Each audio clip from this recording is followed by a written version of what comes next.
Ooh, welcome to Ear Biscuits. I'm Link. And I'm Rhett. This week at the round table of dim lighting. I was trying to like cue you that this was gonna be more of a sensual start. Yeah, I didn't want to follow you there. Yeah. So the music. I decided not to. I hope the music started sensual and then like once Rhett didn't follow me, it's like zip, it went away, but not with a record scratch. The music is always the same. These are edit notes. No record scratches. The music has always been the same. So you can make it sensual in your own mind. Like, trust me, I have. And I'm not talking to you, I'm talking to you, Ear Biscuiteer. Trust me, they have. You can make, I believe, one of the reasons that we picked the theme song that we did pick for Ear Biscuits is because you can make it say anything. You can make it sad, you can make it happy, you can make it sensual. It's one note. Boop, boop, boop, yeah, right. boop. It can be anything. No, literally. It can go anywhere. You know how sometimes when you're just sitting there and there's a noise that starts happening over and over again in a rhythm, like it might be a fan that's getting caught or something like that, and then it kind of begins to make a little rhythm and you think you got a song on your hands. Ooh, but it's a slow jam that starts with boop, boop, boop, yeah, no, listen, it could be an R. Kelly song. Well, we probably shouldn't bring R. Kelly into it, but it could be any kind of thing that you want it to be. You know? And I think that's what Ear Biscuits is all about. It's what you make it. Well, that's not really true, and we know that. We're gonna be talking about relationships. We ask you, challenge our advice-giving prowess with your most difficult romance questions. Yeah. Such a pretentious way to ask a question. Well, that's our MO, isn't it? We like to think that we've got great answers to everything. It was tongue-in-cheek, it was facetious. I'm sorry if you didn't interpret it that way. Reading your own copy on the internet. We are going to, get into some relationship mess. I will not be talking that way at any point. We're gonna stir it up and get the aromas eking out. Oh, come on. And then we're gonna taste the soup, baby. There will be no eking and there will be no tasting. You're getting choked up. Okay, I'll stop. I think my throat problem's coming back. We're talking about. We're talking about relationship. Advice is a tough word. We're just gonna. We're gonna give our perspective. Maybe that's helpful. We're just gonna chat. We're gonna chat it up and give our POV on the LUV. Am I gonna start? I'll push this out and I need to pull it back in. Sure. So let's just get into a question, man. Yeah. Let's do that. Gina Hare, my boyfriend sometimes goes days without showering. How do I politely tell him he smells like moldy Swiss without hurting his feelings? Well, first of all, I mean, a follow-up question is this just is she being sensational? Or does he really smell like moldy Swiss? Because that's a very specific observation. If he goes days without showering and he's like the mean average, that's redundant, of activity, he's probably gonna smell. But everybody smells like a different thing. And if you eat a lot of cheese, let's just accept this question at face value that yes, he does smell like moldy Swiss cheese. Swiss. Because Swiss already stinks. Okay, so he stinks. It stinks, but then it tastes good. Does he taste good? That's the question. Gosh. Your lips taste like Swiss. But your body smells like Swiss, so this is a zero-sum game. This is a problem, I will say that. Well, I think if you go days without showering, that's the problem. I don't know. And then if you're dating a person who goes days without showering, that is a second problem. But showering is a modern day phenomenon. But then I also think it's a problem that Gina's asking, how do I politely tell him? That is the real problem. I think if, Don't need to be polite. Well, first of all, I think this is a foundation that I think perspective that we're gonna bring to all of these relationship questions, and some of them are gonna get a lot more weighty than this first one. I'll just go ahead and tell you it's gonna get real. But even for this one, I will say, it can't be a question of am I gonna say something or not. First of all, you can't live or be in a relationship with somebody who stinks or smells in a way that you don't like them to. And secondly, you have to be able to find a way to talk about it. And I don't think politely is the right adverb, that you're looking for. I think it's effectively and lovingly have the conversation. Another way to say what you're getting at. Say it in another way. The foundation is communication. Communication. And you're asking this question, Gina, as if you're talking about a coworker. You know, in terms of the way that we see communication, so like, right. I might have an acquaintance, or I might have a coworker, or I might have, if you're in school, you might have a classmate that has a problem with their hygiene. And you would ask the question, how do I politely address this? How do I politely address this situation with somebody that I don't know well enough to just talk to them about it openly? But when you're in the relationship with somebody, hurting his feelings, it's beyond. You want to be beyond that place. So I don't know, maybe this is a very new relationship, but if this relationship is a serious dating relationship, and this is beyond like, I actually just said serious, and then Siri came up. Go ahead, I'm listening, she says. Siri, what do you think about this answer? I'm about to blow your mind. What was your point? My point is that make her stop listening. Yeah, quit listening, Siri. Golly. Is that you should be beyond this in the relationship. I'm assuming that this is a serious dating relationship, and you have to there's a deeper problem here. You gotta get to a place where you can have communication where this kind of stuff is being addressed. Like, if I smell my wife smells right, which she doesn't, but if she did we smell all do at some point. Yeah. Or your breath stinks, or I let her know, and she lets me know, and it's just part of the contract, the honesty contract. And so you just get to things a lot more quickly. If you're concerned about hurting your partner's feelings when it comes to them not showering for 3 days and you telling them that they stink, then you're in for a world of challenges in conducting a relationship when there are the real stuff hits the fan. When it really stinks. And you've got, and you're gonna hurt their feelings. Now, when Christy tells me, man, your breath stinks, or did you eat garlic for lunch because you're like reeking? Yeah, okay, if the wrong people are in the room when she says that and she says it in the wrong way, then it might hurt my feelings a little bit, but I cannot have a relationship where the person that I trust and love the most can't tell me when I don't realize I'm doing something offensive. Right. That's the bedrock of a relationship. You gotta look out for each other. So I think to answer your question, that's how you approach it. It's not a complaint that like, hey, you stink, I don't like how you smell, but it's like, hey, I'm looking out for you. We are a team. We gotta make sure neither one of us stinks. Right. And you're the one who does.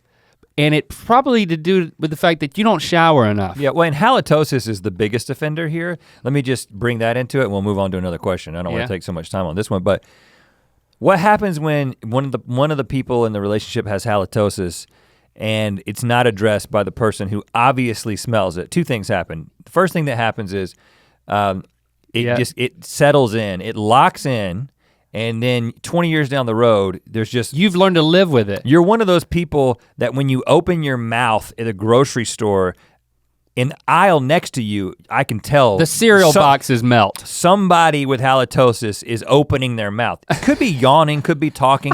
Lincoln and I are super hypersensitive to it, probably and it makes to us really angry. Annoying level, but because it's so easily addressed in 99% of the cases. By a partner. But the partner's the one who has to address it. Right. Don't let this be perpetuated. You're creating a problem for society. I was at a freaking restaurant recently, enjoying time with my family, and there was a husband and wife, and it's usually dudes. Let me just go ahead and say it. Dudes got bad breath most of the time. I don't know, something about what's happening in their bodies. We're not talking about something you eat. We're talking about something that's living there. And dude sits down with his wife, and like 15 seconds into him sitting down, apparently he opened his mouth.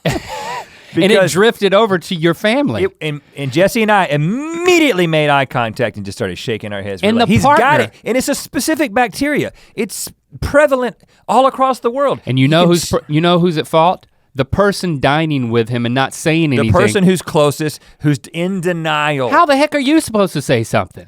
How a waiter can't say anything. Catch it early. Catch it often. Be honest. Attack the stink at the heart. And you know what? Fart in a relationship early. Just get it out there. Yeah, I know people who have gone many, many years and have not farted in front of each other. And then there's another hang up where people don't like to, like I've been in your bathroom at home. Now my bathroom at my home, the toilet is secluded. I love it. Isolated. A sequestered toilet. It's in its own little closet. But every other house I've ever lived in, it was just out in the open. And in your house, it's out in the open. I'm fixing it. I'm building a cardboard. But I think that this is actually great because, I mean, there's gotta be times when you're taking a dump and Chrissy's brushing her teeth, right? I mean, this is. No, because I go downstairs and use the guest bathroom for that. Well, you're not backing up my point. What I'm saying is that, now I can respect somebody who's like, we want to keep the romance alive. I've got close friends. I'm not saying you take a turd drop in front of your spouse or your loved one. Okay, maybe I've taken it too far. But you gotta go too far to know when to come back from it. Okay, so don't necessarily take dumps in front of each other. You wouldn't follow me into talking like this, but you expect me to follow you into that? No. My wife, Christy, you know, we're ordering at a restaurant and I'm like, I hear her order and then I'm like, now that has marinara in it. You know that makes you burp a lot. I'm like, I don't want marinara makes her burp. Specifically. Like, and so then the rest of the night she's doing that thing where it's like, it's like she doesn't like. Yeah, you get in the car and then you just smell it. Well, it's not even the smell. I can't. It is for me.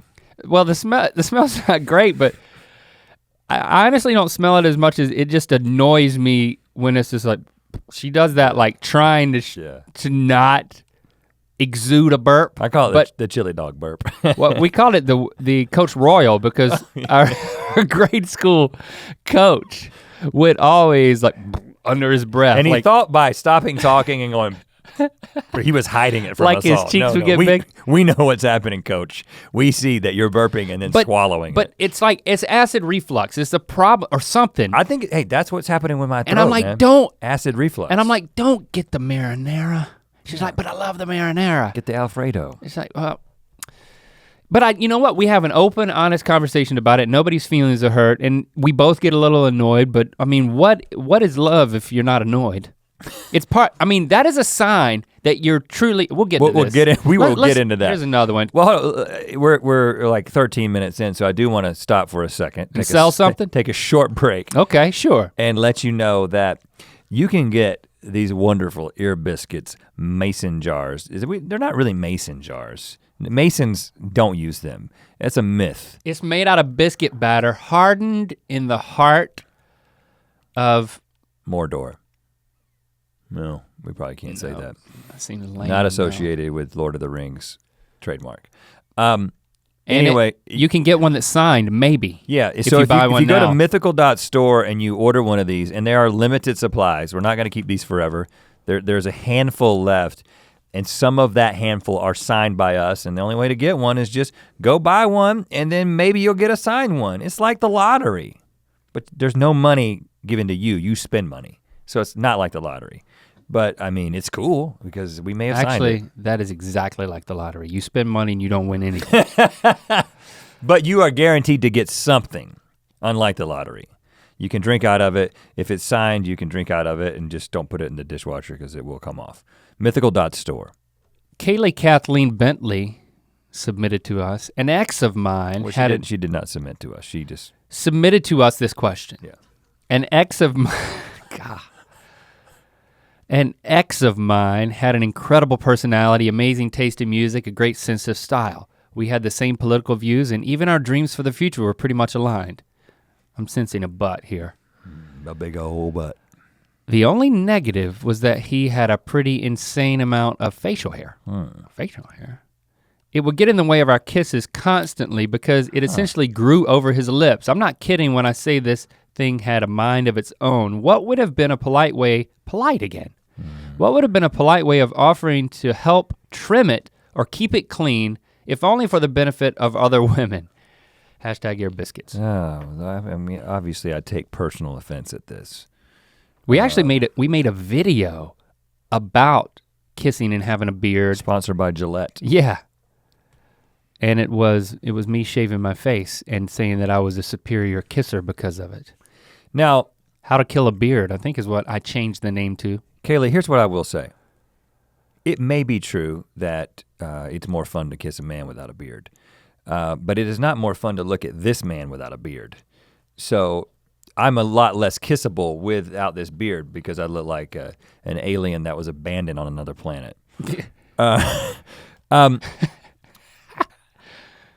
On another planet. Yeah, not his own planet. Oh, okay. You know what I'm saying? I thought you meant like not an this, alien. not this planet. So two things. It's an alien that didn't even make it to us. Not of the human race. I got you. And then abandoned by whatever race he is a part of.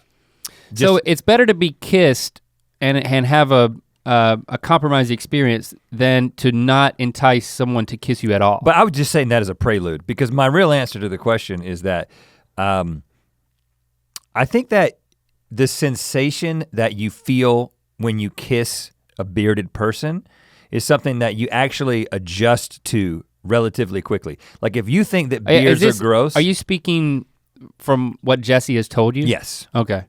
It's the kind of thing that if you've never kissed a bearded person, I assume that you notice and you experience the beard and you may have a negative experience with the beard, but I think that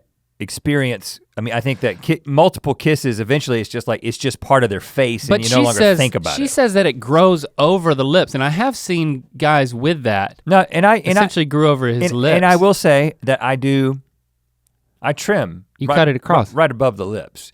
I do that for my own benefit because if I don't do that, then when I'm eating, it pushes hair into my mouth, which I hate. But I think that this is I think you could have had a great relationship if you had just committed to the beard. However, again, with what you were getting at, this whole, how do I politely suggest, if you didn't like the beard and it was a deal breaker for you and he wouldn't look like an alien without his beard, then you should have don't worry about being polite. If it's part of the relationship and there's all this stuff that, I'm not saying be a jerk about it. Yeah, I just think this is easy. I mean, if you tell a guy that you're dating, dude, I really desire to kiss you and have an enjoyable experience while we're doing that, but I need you to trim back the hedge. Make me a target. Like I can't even tell that you have a mouth right now. I don't even know. Yeah. I don't even know if where to begin. If you say that, like I'm very, very motivated to kiss you, this is not an ultimatum, but I am just saying honestly that this will make it a better experience for both of us. I guarantee you that thing will be zipped across. Yeah. If it's that big of a priority, then you just got to address it and they got to deal with it. And if they end up looking crazy after they get rid of it, then maybe you'll change your mind. I can't imagine having the mustache just go straight across the mouth. That seems crazy to me. Well, some people are willing to grow it so far that they then push it to the side. Yeah, but then it's to the side. You gotta work as team. It sounds like a bad beard management situation. Right. Really is what it boils down to. So far, it seems like these women gotta swoop in and help their men with some just basic hygiene. Let's have a question. That should never be apologized for. A little bit more serious. All right. Timothy Coupland? In all seriousness. Is there a question mark at the end of his last name? Or? Yeah, it's weird. I've never seen that. In all seriousness, studies show that after around 3 to 6 months, the initial hormones that make you crazy in love wear off. And in fact, your body grows tired of the other person's pheromones. What should a person do to keep a relationship going during this time? 3 to 6 months, you say you fall out of that like infatuation level of love. Well, let's just start by saying, I don't know if the science is, you may be right about this. I have not researched this particular thing. I don't know if the specific thing that you're saying about the pheromones is true, but I do know that the concept of the crazy in love, initial sparks, crazy about each other in the first few months of getting to know each other wears off. That is a truth of all relationships. So it's really I think it's a great test of when that inevitably happens. Does something more enticing in a different way replace it? You know, it's a different kind of love. I think, you know, I will have been married to Christy for 18 years. Uh-huh. And then for you in June will be 17. June will be 17 years of marriage, and then you add a couple of years of dating. So this anniversary, by the end of this year, it'll be 20 years of us being in like a committed relationship. Mm-hmm. So I have a hard time thinking back to like when things started to shift, you know, but I certainly know that you don't make it years, much less decades, just based on just feelings. I mean, you start to, it's commitment. You start to act within the confines not the right word, within a relationship structure that it doesn't have a question mark on the end of it. You know, where it's, hey, we are in this together. We're fully committed. It's not about questioning that. So it is a really important decision, you know, to make a commitment, whether that's in marriage or, you know, just conversationally, I guess, you know, wherever you're at in your relationship. But you've got to, I lost my train of thought. Well, what was I saying? Can I hop on the train? Hop on, yeah. Did you take the train? Is that what happened? Exactly. It's a new technique. That's what it's. I read a WikiHow on it, and it worked. It's like, why did I forget what I was saying? I totally didn't expect to be able to get the train of thought. I think we're on the same train, incidentally. This initial infatuation that is, you know, the reason that you fall in love, it's there for a very particular reason, right? It's like, and we'll get into this in a little bit. You know, I think that if you just follow your raw, natural desires, apart from any kind of social contract or obligations or like what's ultimately best for you, your family, and the world, you're gonna be a serial cheater, a person who's even a serial monogamous, whatever the flavor of the month is. That's what you're kind of naturally going to gravitate towards, because that initial rush, it's physiological. There's stuff that's happening to you. Why did you say serial monogamous? That confused me. Well, because some people are serial cheaters, and then some people are serial monogamous, meaning they're with one person at a time, but they run out of steam with a person and they go to the next one. So they're not necessarily, you know, being unfaithful to the person they're with, but it's the same kind of concept. It's like, I've got to have something new, like that kind of releases those, you know, it gets that part of my brain active and almost like a drug. And the falling in love experience. But if that's what you're expecting from a relationship, now first of all, I will say, having been married almost 17 years and 18 years here, is that it does come in cycles. So I think that, now first of all, it's not like, well, there's this initial incredible energy that starts the relationship, and then, you know, 3 to 6 months in, you're just cold and you don't want to be with a person, and you just stick with it. Well, no, that's not what we're saying at all. No. But if you have the mentality that Link was describing, that's based on commitment, and you're committed to continuing to discover each other and know each other and kindle things, it's gonna come in waves. And that's what I forgot. The commitment is separate from the waves.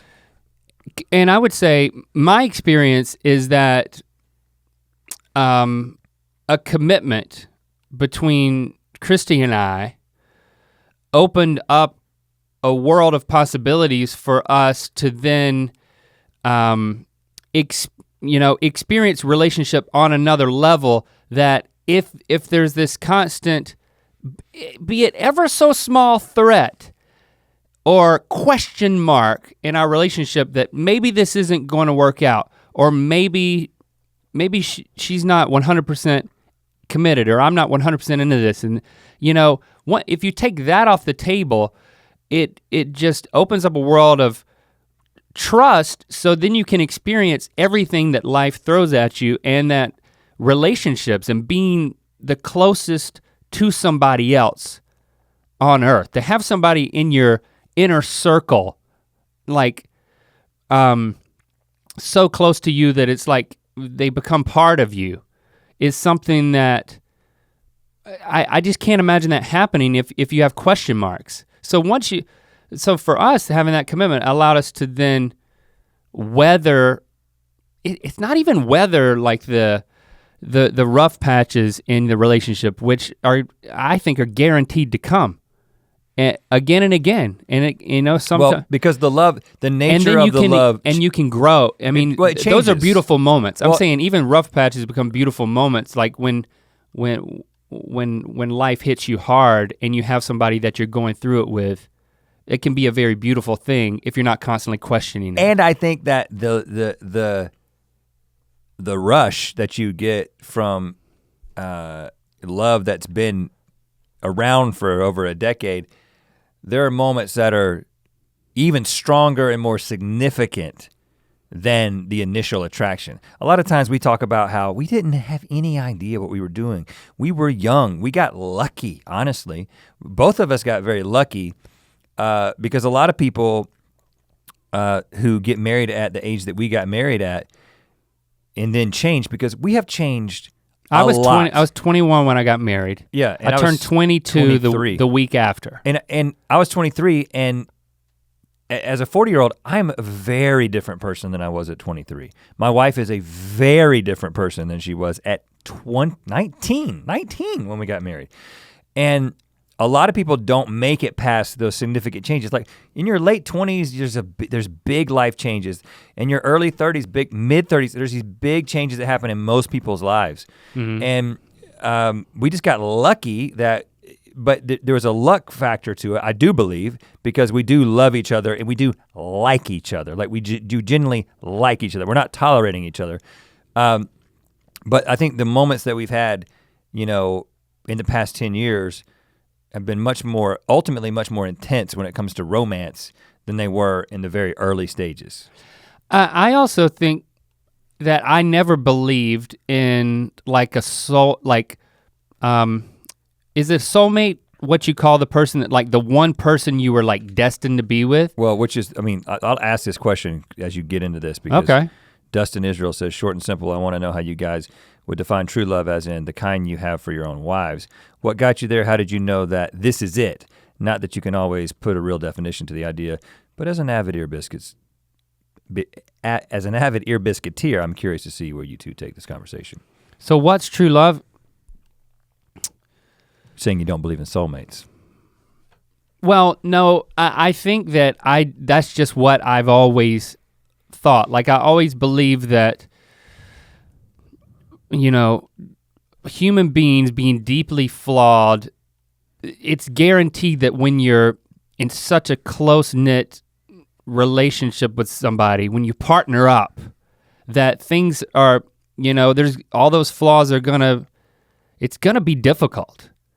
And so that's the first thing I've always believed, is that you're not gonna find the perfect person that there's never gonna be any problems. Like it's just guaranteed. It's that person doesn't exist. It's part of the ingredients. The ingredients are flawed people, so it's gonna be the perfect person doesn't exist. The perfect match for you doesn't exist, because the only perfect match for you is yourself. And then you know what I'm saying? And which could be really horrible. So I think No, I'm not saying another person who is exactly yourself. I'm just saying the only person you're ever gonna get along with is your own mind. I know you're saying that. Even then, you can't even get along with yourself. And I'm saying that might be a lot worse than giving yourself over to just loving yourself, than allowing another flawed person so closely intertwined into your life that they make you a better person and you make them a better person. So in believing that, I think that's what made me start believing that there's no one that's perfect, so therefore there's no one person that I'm looking for as much as for me, you find yourself being very attracted and then loving somebody, and then it's a combination of that and then compatibility and commitment. Like, I mean, being aligned in terms of the things that you want for yourself from a partner and in life. I mean, there's a lot of emotional but also practical aspects to it that I just don't think it's, and I think it's, you being aligned enough to know that like it can work on paper for us to be partners. Well, yeah, I think it's, again, we're not trying to take the romance out of this thing, but I think it's a lot more practical than anyone ever really wants to believe. It's not that we're taking romance out of it, it's that romance checks itself out, and then you have to work to bring it back in occasionally. To get back to the soulmate thing, and then to address this question of how you're supposed to be with somebody, I think that just the concept of there being one person that has been selected for you by some cosmic force, it's a beautiful idea, but the reality seems to be that it's much more practical than that. You met somebody at a time when you were available, you were in a life stage where you were ready to get into a serious relationship, and they checked some boxes of physical attraction and common interest, and then the next thing you know, you find yourself married.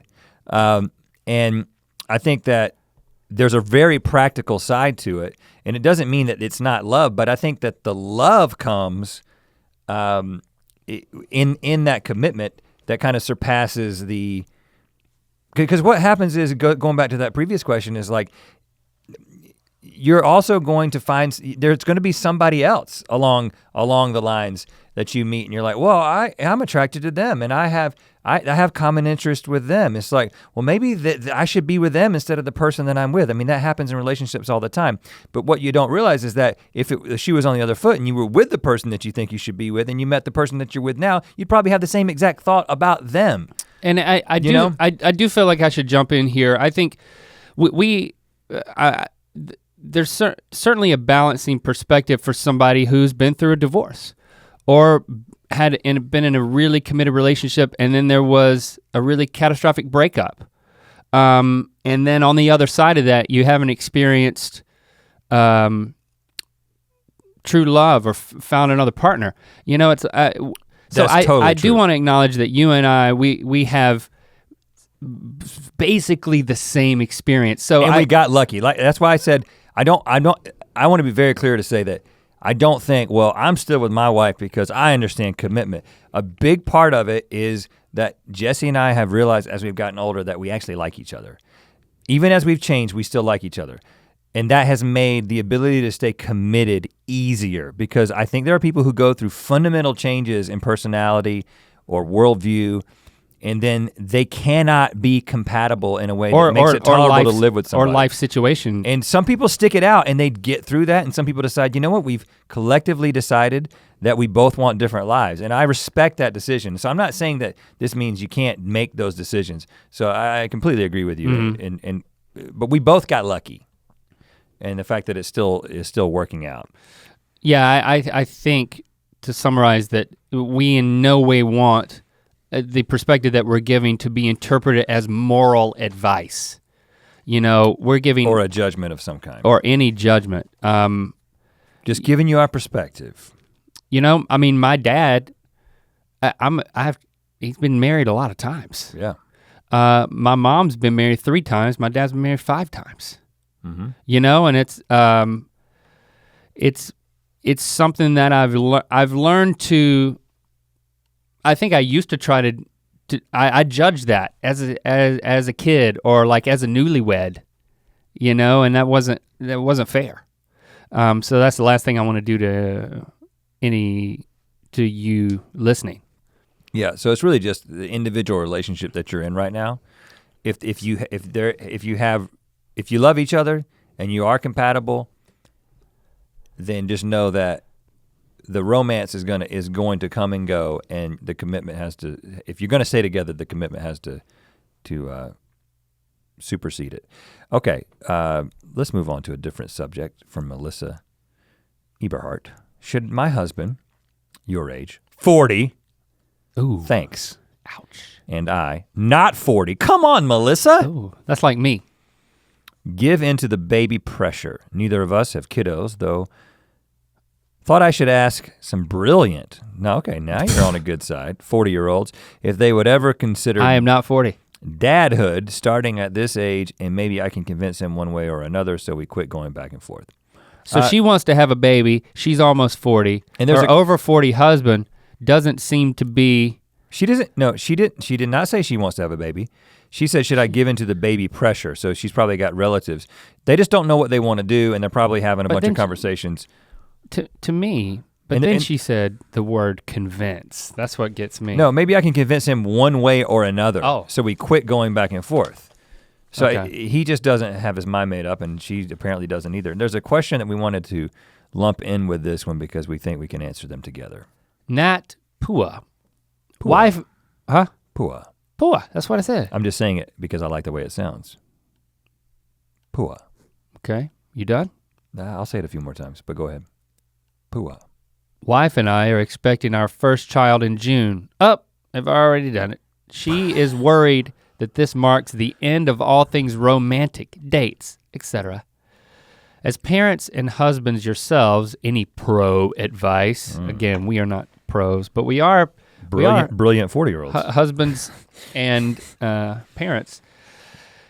Oh man, yeah. Well, the having kids at 40 plus is a specific thing, but let's not because the LA. Let's just assume these people are on the Los Angeles timeline. One of the things that I'm just saying that's a specific question.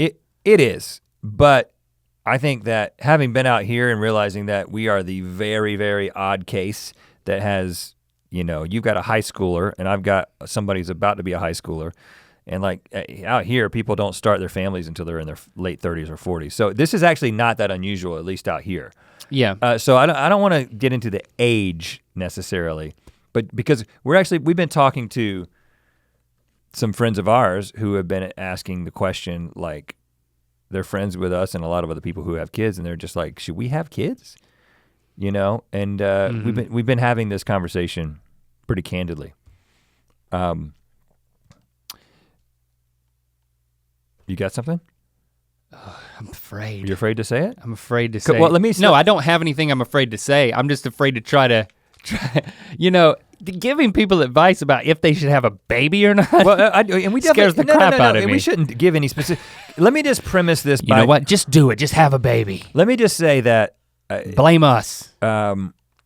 You will hate us. So let's just do that. If we did give the advice to have a baby, this may be a good thing. Then they could blame us and direct all their anger at us instead of each other. It's like, you're the one who convinced me that we should start having kids. They can direct it all towards Rhett and Link, and then they can be a team. But what about the child? How's he gonna get out of this? Well, I'm just saying, in the moments when you're feeling like this is freaking difficult, which let's say it's half the time. The other half of the time, they're super grateful that they have kids. I mean, you're gonna have both of those times. And in the time when you're like, man, this is a big mistake. It's like, why did I try to hike Everest? You're already up there. So it's like, you're almost up there. So it's like, you can't come down now, you're in it. Well, you hate us, not each other. Well, so I'm saying go for it and blame us later. Let me just premise this by saying that I think that children are wonderful. And I think that our society is ultimately built on the family unit. And so I think that healthy families, intact families, with committed parents who are committed to each other and their kids has been for thousands of years the kind of glue that holds society together. And I truly believe that. Because you get the next generation's got to come from somewhere, and if they're raised in stable homes, they're going to do better, right? So, But that doesn't mean that everybody needs to be a part of that movement. And there's interesting things happening in different cultures. Like, typically the way that this goes is you've got the more educated people get, the more developed countries get, the less children they have. And then you get into situations like Japan where nobody's getting married and having kids, and now they're getting this aged population, and they want people to immigrate, and they want people to come and have kids because just the way the whole system works. And then typically in developing countries, people are having lots of kids, and they're kind of driving their economy, and it's very complex. But for just the individual person and the people asking the question, and sort of the thing that we've been talking about with our friends is that you just have to know, like we didn't know. We were on a very different path. We were on the path that was graduate from college, get married, have kids. And that is get a good job. That typically is like it's like southern United States, Midwestern United States. Like there's some pockets of the country where that's kind of the path that people go on. Like it may be weird that I've got a 13-year-old kid, but if I go back to North Carolina, everybody my age has a 13-year-old kid. It is weird here. But it's unusual here. So if you already have established a life and kind of the people that we know travel all the time. They've been to all 7 continents. They went to 7 continents in 1 year. And I didn't even know there were 7. They're all over the place. They're constantly doing things, and they have both. By the way, my dad's only been married 4 times. Yeah. I thought about correcting you, but then I was like, he probably knows better than I do, but I thought it was 4. I only remember 4. And there's 7 continents. So okay. I got both those right now. You got it. I just told them, I'm not gonna tell you whether you should have kids or not. I just wanna let you know that if you have children, you won't go to 7 continents in 1 year. Well, so you just need to understand that. And you may be like, well, we've already been to 7 continents in 1 year. We've done that, and now we're ready for this different adventure. Right, so Nat Pua saying she's expecting in June, is this the end of all things romantic? Well, Rhett's saying this is the end of visiting all 7 continents. Definitely. Until, for a long time. But this is also probably the end of one of you. But they can retire. The kids will be out of the house, depending on how old they are, and then they can visit all 7 continents if they want to. But it's not just about travel, it's also about career. In our situation, our wives made a sacrifice to be the ones who spent the majority of their time with the children. And just now that our kids are in school and getting older, they're beginning to think about their careers. Huge sacrifice. And and that typically, historically, that burden has fallen more to women than men. That's changing a little bit. But you also have to think about that, because if you both have something that's going to take a bunch of your time, you both got these big dreams and these big desires, you just gotta know that something is going to change monumentally. And if you both aren't on the same page about that, bringing a child into that is probably not a great idea. Well, I got 2 things. First of all, so to your specific question, does this mark the end of all things romantic? Yes. For at least a year. I mean, or until you can get a good babysitter, you gotta find a good babysitter, and then you gotta be committed to paying that babysitter. And you can't so that you can one have of these dates. couples. You can't be one of these couples who doesn't let the kids stay with the babysitter. Yeah, it's like, we can't do or this grandma, because of the baby. Or aunt. I say pawn that baby off on somebody as soon as it can live on its own. Anybody. I mean, anybody passing by on a train. No, someone you trust. But you gotta be committed to that if you have any hope of ever recapturing the romance, because it's gonna be gone for a while. Don't let it be gone forever. You're at a crucial point, Puas. Get that babysitter, and I'm not volunteering. Second thing, back to the previous question about the can I convince him one way or the other so we can quit going back and forth? I'm gonna give him some specific advice. You tell me if you disagree or if it's dangerous. Any caveats? Melissa and your hubby, you should earmark a certain amount of time. I'm talking about days to weeks with a starting point and an end point where You are not going to discuss it, but you give yourselves and the other person the assignment to reflect and go on whatever a vision quest means to you to make a decision for right now. Are you talking about ayahuasca? No, I'm talking about whatever that means for you. Because I don't think you should advise that. That's an individual's decision. I'm not advising that. I don't even know how to spell that. Starts with an I, probably.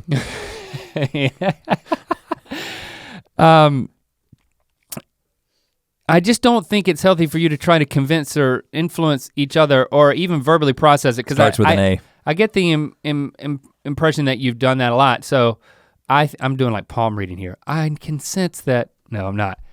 And then I think you should come back with an answer, and then you should 3, 2, 1 say your answer. And the question should be specific, like, so for the next 6 months, are we going to, let's make a decision now for the next X amount of time. I'm gonna say 6 months before we start pick up this decision again to maybe have children. I think that's good advice. And then 3, 2, 1, like we do on GMM, and you say your answer, yes or no. And if you both say the same thing, then you do it. If you yes or no. You either start trying to have a baby or not. And then if you disagree, you gotta wait. This is not the type of thing that you can convince the other person of or say, well, if you feel that strongly. Of course, this is coming from somebody that our third child, we decided to start trying to have, who ended up being Lando. The conversation was, well, I'll participate in trying to make a third baby if I get to name the baby, if it's a boy. Like, that was literally the negotiation.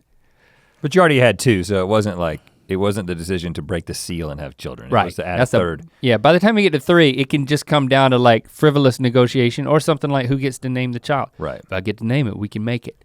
I don't ultimately think your advice is bad. I mean, another way to say it is, you could say we're gonna set a date by which maybe you have a summit. Maybe you just say we're gonna take a day, we're gonna go somewhere, and the focus of our conversation, our interaction, especially if you don't feel like there's one person who would manipulate the other, and we're just gonna make a decision together.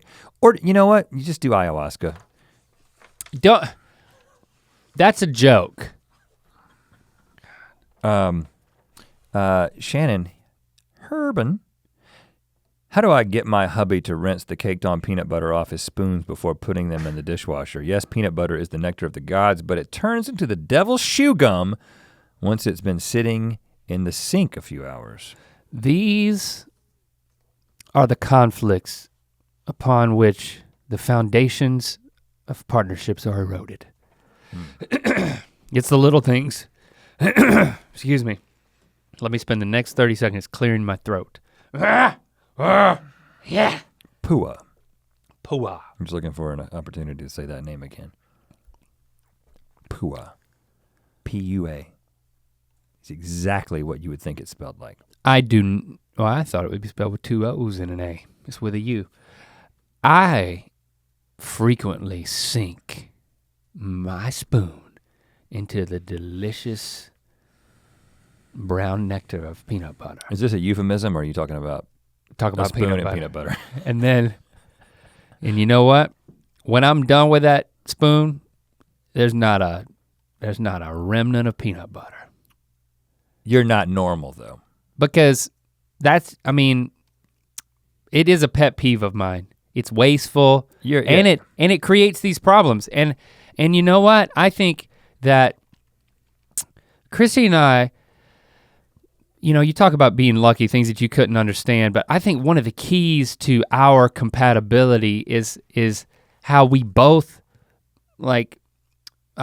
and maybe this is because our skills and our faults line up in this way, but we're so compatible when it comes to keeping a house, keeping spoons. We would both be annoyed by those things where it's shared space type stuff, everything needs a place and let's organize stuff and let's use the dishwasher in this way.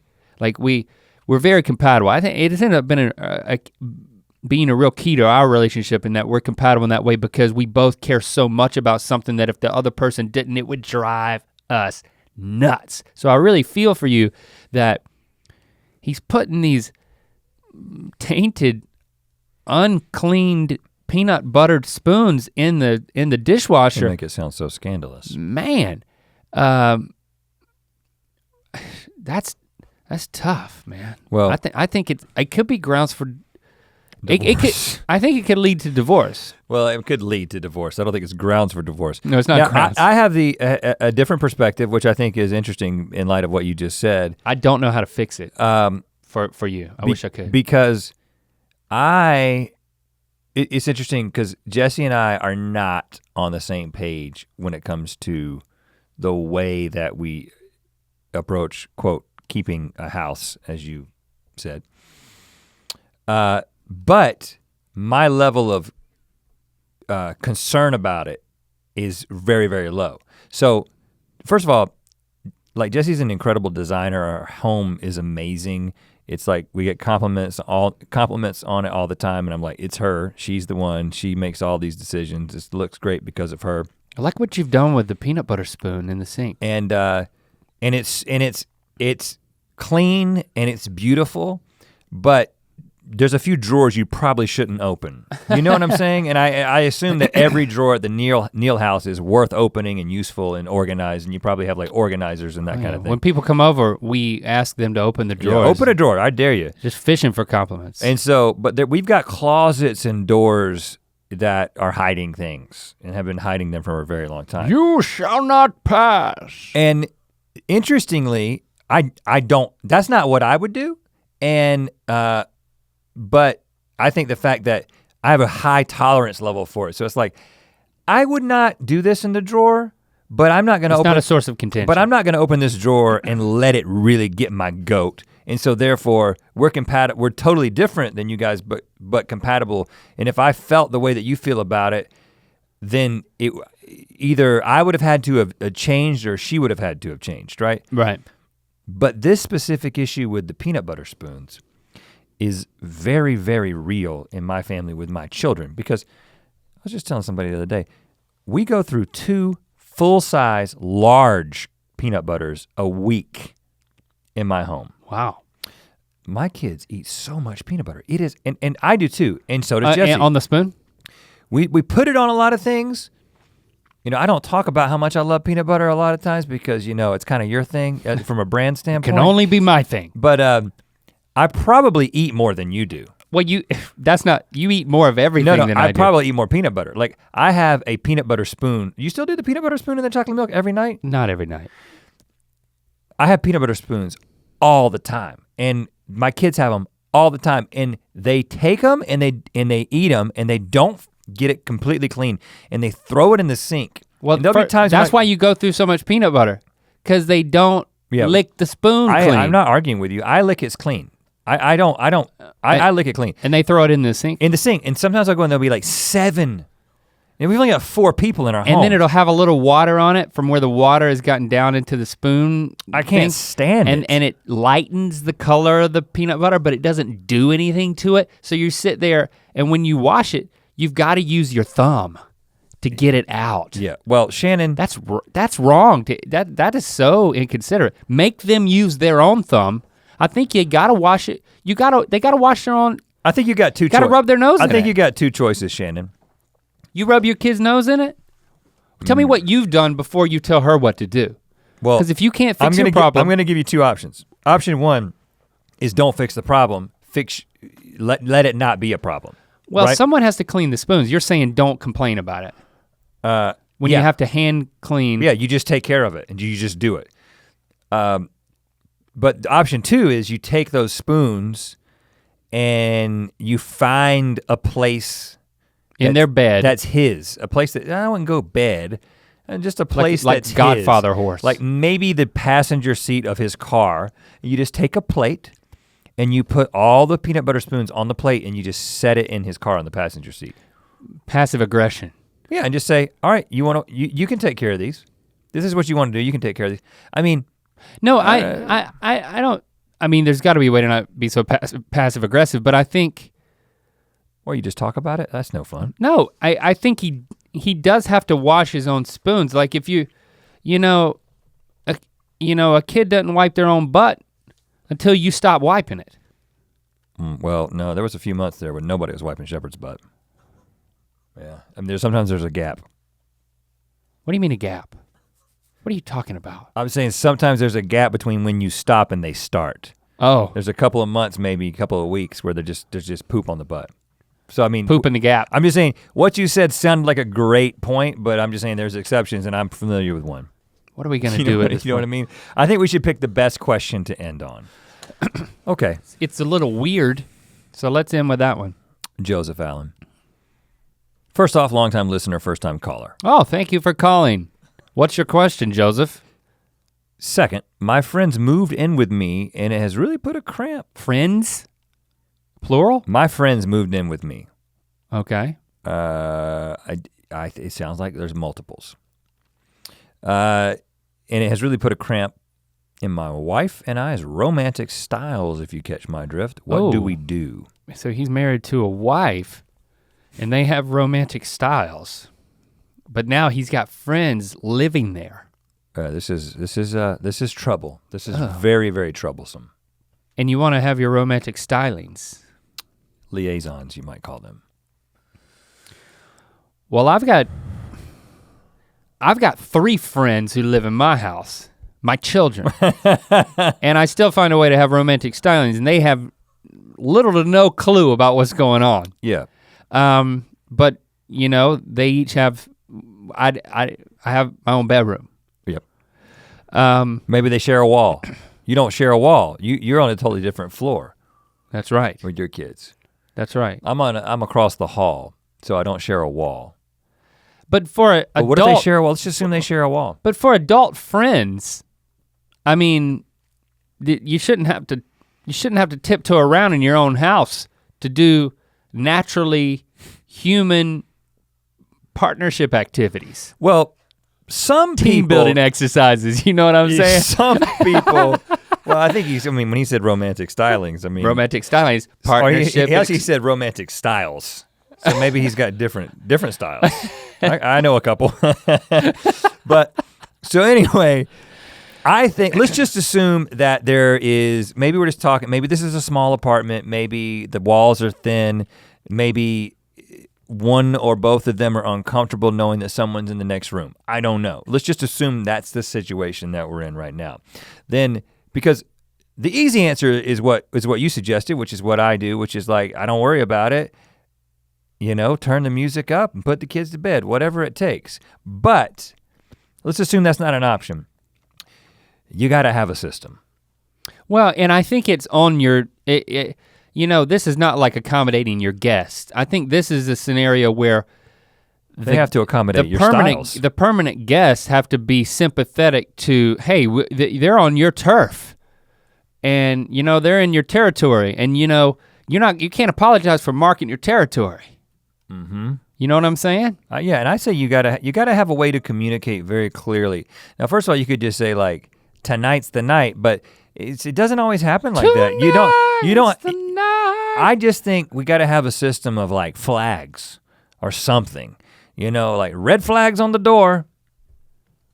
Like a torch burning out front. Don't even come in the house. Yeah, I think it's a 2 flag system. Well, it's a 3 flag system. You got a flag that's on the outside of the door. Outside, it's in the hallway of the apartment building or on the front porch or whatever, and that's the styles are happening right now. Do not enter, because we could be in any room.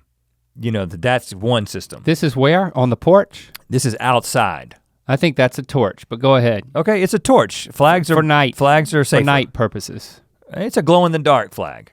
Perfect. We can do that. Perfect. And then you've got a flag system on the door of your bedroom. Of the bedroom. The room where the styles happened. And that's just the flag is waving and that person just needs to know, because if you're not comfortable with the person in the next room, because it sounds like that's the situation. Well, then I hope you had a really good reason to let them stay at your house. I mean, I'm just gonna say that. Oh, you should just kick them out? I'm saying, if you knew this was gonna be I just hope that you have if this is permanent, first of all, if this is permanent, you gotta figure this out quick. And where's the third flag? You said there was a third flag. Yeah, there's 2 flags on the bedroom door depending on what you're doing. Oh, okay. You're talking about how many flags you need to purchase, not how many locations there are for flags. Yeah. Or really like how long this is going to be. We got like the 7-minute flag. Like we'll be out there and watch TV with y'all in a second. that's one flag. So they know I don't have to leave the house. I could just go on a walk, take a smoke break, and I'll be back and everything will be cool. And then you got another flag, which is like, I need to go to Applebee's. You know what I'm saying? Dinner in a movie situation, I gotta leave for an extended period of time. I want my baby back. Because you never know what kind of night it's gonna be. It might be a 7-minute night, or it might be like a 13-minute night. You know, somewhere between 7 and 13 minutes. I mean, and if this is feeling awkward for you, then that's your problem, because it's natural. This is human. This is how we all got here. Via flags. The flags. We should sell that kit. Oh man, the markup on that would be incredible. 3 flags, one of them's glow in the dark. We could probably get that made overseas. You think there's that much of a demand for less than $1 for the total kit? Like a close quarter roommate situation? I don't know, but if we sell it, I mean, it's worth so much to people. We sell it for $75. You just put the right picture on it, sell it for $75. We just sell 100 of them, we're doing great. Have we helped you? Have we? I think we have. Boy, have we made things awkward? Have we made things worse? I don't know. But you can let us know, #Ear Biscuits. And we've got, there's questions that we didn't get to. So we'll try to get to these romantic, just depending on what you thought about how we did. We may answer more questions. If the flag system really that turns you off completely, then we'll never talk about this again. I'm still thinking about it though. I just feel for those people that's the situation they're in. I feel for a lot of people. I feel like in closing, I just feel very fortunate that, Burdened? As young as we were, that we found the soulmates. I do believe that I have a soulmate. And you know what? She is my soulmate. And then for us, we were in this system where we had kids young, and now we're at this place where it's weird to have had kids as young as we have, but we still have so much of, we've still been able to pursue our careers, mostly pinpointed to the sacrifice that Christy and Jesse made to allow that, so that we can have our cake and eat it too, to have families, career, and a loving, committed relationship with our wives. That I know that, to make it this far is when you say luck, I think what you mean by that is that it's not because we're awesome people and because we had all this amazing foresight and made these informed decisions, like with like some sort of magical knowledge of our compatibility in the future. We can't take credit for it. So I just feel extremely grateful that we're in this position that a lot of people don't find themselves in, and they're left dealing with that or trying to figure it out. So I don't know if that puts an encouraging spin. I would like to find a way to give hope to those people who are listening who they just don't have that love in their life that they're wanting. But I don't know what to say beyond I hope you find it. I'm sorry, I don't have a magical thing to say, but our hearts go out to you, and we don't take credit for where we are. I'll leave it at that. I agree with all that. And the only thing I have to add is Pua. We'll speak at you next week. And we love you.